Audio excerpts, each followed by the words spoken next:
Class 5 का हिंदी कार्य पुस्तिका है।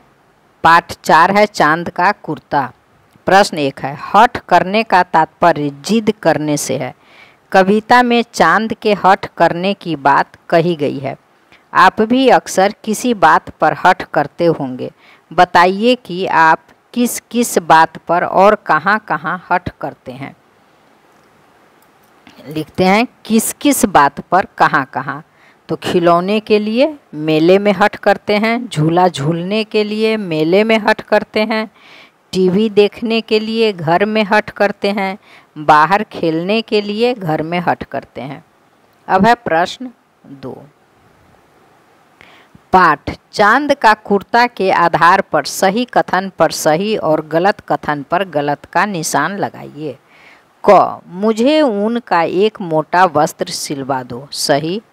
ख, मेरा आकार हर दिन एक समान रहता है। गलत। ग, जाड़े में मैं ठंड से ठिठुरता रहता हूँ। सही।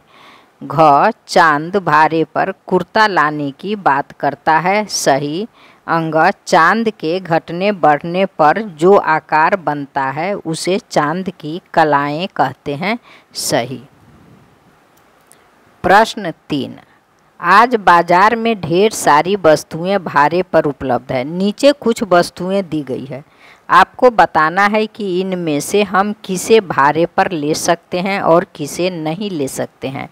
टेलीविज़न, मकान, अखबार, किताब, मोटरसाइकिल, हवा, कॉपी, पेंसिल, कंबल, पानी, कलम, टेबल, कुर्सी। तो भाड़े पर ले सकते हैं टेलीविज़न, मकान, किताब, मोटरसाइकिल, टेबल कुर्सी, कंबल। और भाड़े पर नहीं ले सकते हैं अखबार, कॉपी, पानी, पेंसिल, कलम, हवा। अब है प्रश्न 4। खाली स्थान को कोष्ठक में दिए गए उपयुक्त कारक चिन्ह से भरिए। चांद एक दिन माता से यह बोला, न हो अगर तो ला दो कुर्ता ही भाड़े का। जाड़े की तो बात ठीक है। घ, बड़ा किसी दिन हो जाता है।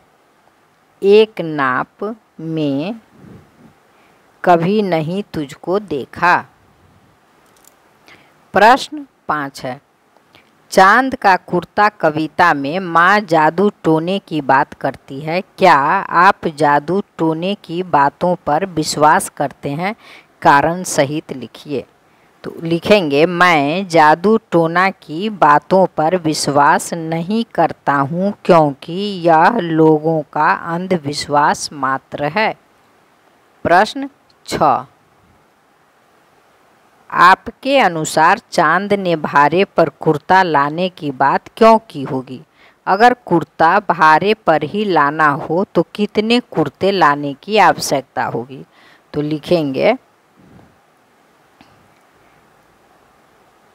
हमारे अनुसार चांद को लगा होगा, इसमें लिखेंगे पहले इतना, मेरे अनुसार लिखिए, मेरे अनुसार चांद को लगा होगा कि माँ के पैसे कम होंगे, इसलिए भाड़े पर ही लाने की बात की होगी। इसके बाद लिखेंगे, अगर कुर्ता भाड़े पर ही लाना हो तो 30 कुर्ते लाने की आवश्यकता होगी। प्रश्न 7 है, चांद की माँ को उसके लिए झिंगोला सिलवाने में क्या क्या परेशानी हो सकती है? विस्तार से लिखिए। उत्तर, चांद का नाप कभी एक जैसा नहीं रहता, कभी छोटा तो कभी बड़ा तो कभी दिखाई ही नहीं पड़ता है, जिसके कारण झिंगोला सिलवाने में परेशानी हो सकती है। प्रश्न 8 है, जाड़े की तो बात ठीक है पर मैं तो डरती हूँ, एक नाप में कभी नहीं तुझको देखा करती हूँ। आप भी कुछ ऐसी चीज़ों के नाम लिखिए जो हमेशा एक नाप में नहीं रहती है। तो परछाई, आग की लपटें, पेड़, पेंसिल, पेंसिल से भी लिखते हैं और वह टूटता रहता है, छोटा होते जाता है।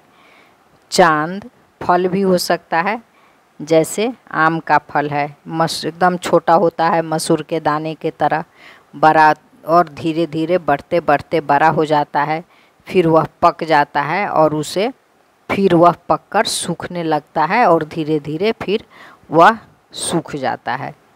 तो इसलिए फल भी लिख सकते हैं, आम ही लिख देते हैं। चलिए, आम। प्रश्न 9 है, चांद का कुर्ता कविता को कहानी के रूप में लिखिए। तो एक दिन चांद माता से बोला, माँ, मेरे लिए ऊन का एक मोटा झिंगोला सिलवा दो। चांद बोलता है, इस जाड़े के मौसम में ठिठुर ठिठुर कर किसी तरह अपनी यात्रा पूरा करता हूँ। नहीं सिलवाओगी तो भाड़े पर ही ला दो।